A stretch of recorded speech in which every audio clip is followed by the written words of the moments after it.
तो NEET aspirant कैसे हो आप सभी लोग, आशा करता हूँ सभी बढ़िया होंगे। तो आज अपन पढ़ने जा रहे हैं क्लास 12th का चैप्टर फर्स्ट, जो कि है sexual reproduction in flowering plants, और उसका लेक्चर 13 है ये। अगर आपने इससे पहले के लेक्चर नहीं देखे तो वो भी जाके देख लेना। और तो इस लेक्चर 13 में अपन पढ़ेंगे इस फर्स्ट चैप्टर की समरी। तो हेलो फ्यूचर डॉक्टर्स, ये एनसीईआरटी क्लास 12th बायोलॉजी का sexual reproduction in flowering plants chapter है।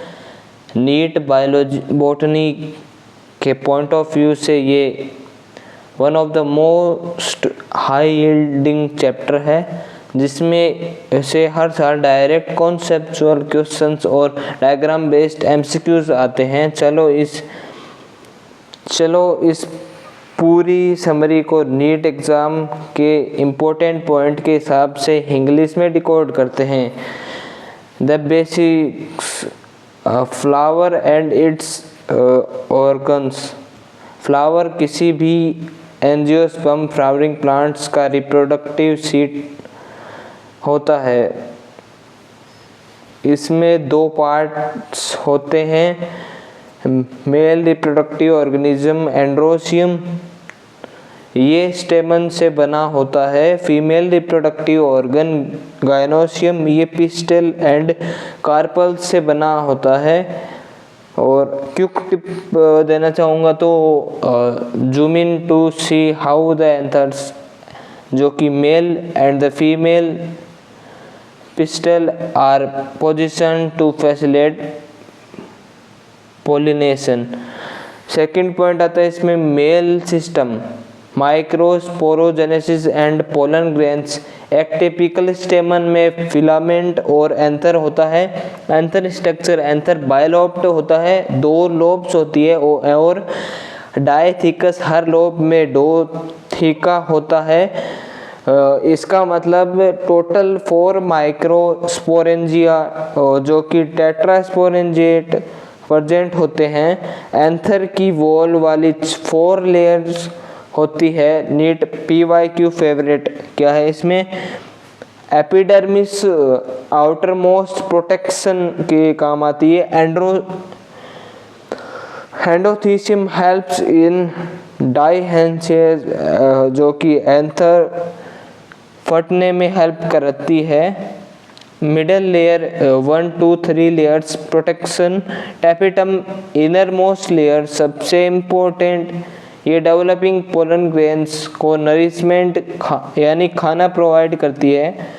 पोलन ग्रेन जो कि male gametophyte sporogenous tissue meiosis करके माइक्रोस्पोर टेट्राड बनते हैं, जो मैच्योर होकर पोलन ग्रेन बनते हैं। आउटर लेयर जो कि है एक्साइन, ये स्पोरेन की बनी होती है। ये सबसे ज़्यादा रेजिस्टेंट ऑर्गेनिक मटेरियल है। इसको कोई हाई टेम्परेचर एसिड या एंजाइम डिग्रेड नहीं कर सकता। वेरी इंपॉर्टेंट है भाई ये नीट के लिए। इसमें छोटे पोर्स होते हैं जिन्हें जर्म पोर्स कहते हैं, जहाँ स्पोरोपोलन एब्सेंट होता है। इनर लेयर जो कि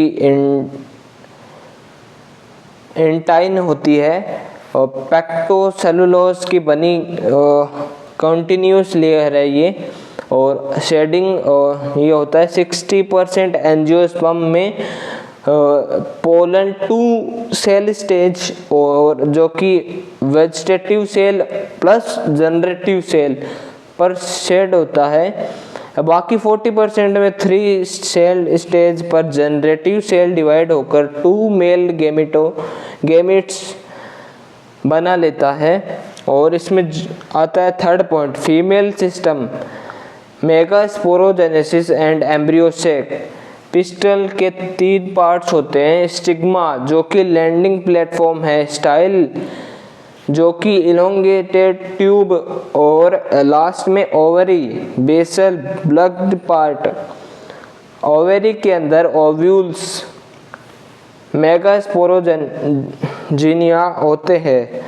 ओव्यूल के पार्ट्स फ्यूनिकल जो कि स्टॉक इंटेगुमेंट्स जो कि प्रोटेक्टिव कवर्स, और माइक्रोपाइल जो कि छोटी ओपनिंग जहां इंटेगुमेंट्स नहीं होता। एम्ब्रियो सेक जो कि female gametophyte, megaspore mother cell जो कि एमएमसी मियोसिस करके 4 मेगास्पोर बनाती है।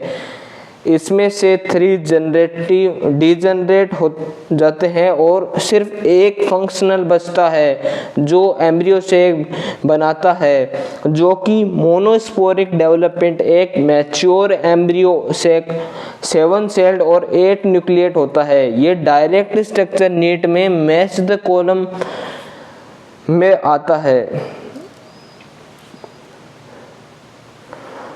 माइक्रोपाइलर एंड यहाँ एग एपरेटस होता है जो कि 2 synergids plus 1 egg cell. Synergids में फिलीफॉर्म एपरेटस होता है जो पोलन ट्यूब को गाइड करता है।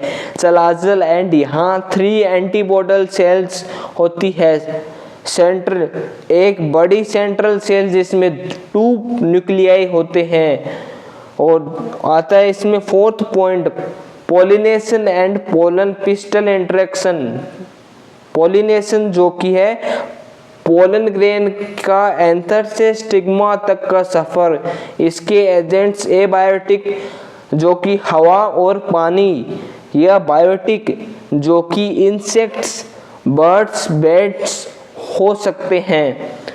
पोलन पिस्टल इंटरेक्शन स्टिग्मा पर लैंड होने के बाद पिस्टल चेक करती है कि पोलन राइट टाइप या कि कंपेटिबल या रॉन्ग टाइप, जो कि इनकम्पेटिबल। अगर कंपेटिबल है तो पोलन जर्मिनेट करता है और पोलन ट्यूब स्टाइल से होते हुए ओव्यूल के अंदर through micropyle and into a synergid enter करती है। अब आते हैं 5th point, double fertilization the climax. ये एंजियोस्पर्म का सबसे यूनिक फीचर है। पोलन ट्यूब एम्ब्रियो सेक में 2 मेल गैमेट्स रिलीज करती है। यहाँ 2 फ्यूजन्स एक साथ होते हैं। सिंगेमी मेल एंड गैमेट जो कि हैप्लॉइड है, एन है, प्लस एग जो कि सेल है और वो भी हैप्लॉइड है। तो अब अपन नीचे देखते हैं। फिर आता है ट्रिपल फ्यूजन।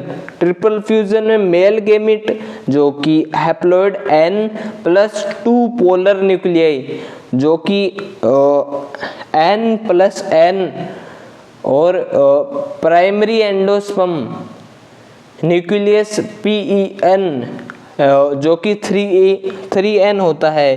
क्योंकि एम्ब्रियो सेक के अंदर 2 फ्यूजन सिंगेमेट प्लस ट्रिपल फ्यूजन हो रहे हैं, इस फिनोमिना को डबल फर्टिलाइजेशन कहते हैं।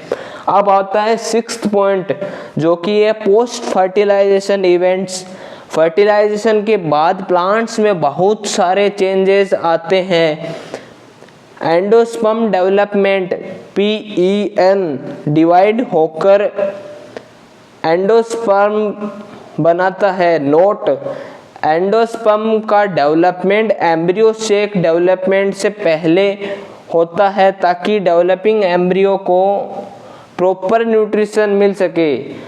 एम्ब्रियो डेवलपमेंट जाइकोट डेवलपमेंट होकर प्रो एम्ब्रियो, फिर ग्लोब्यूलर हार्ट शेप्ड और फाइनली मैच्योर एम्ब्रियो बनता है। डाइकोट एम्ब्रियो में 2 कोटलिडन्स होते हैं जबकि मोनोकोट में सिर्फ एक, जिसको स्क्यूटेलम कहते हैं।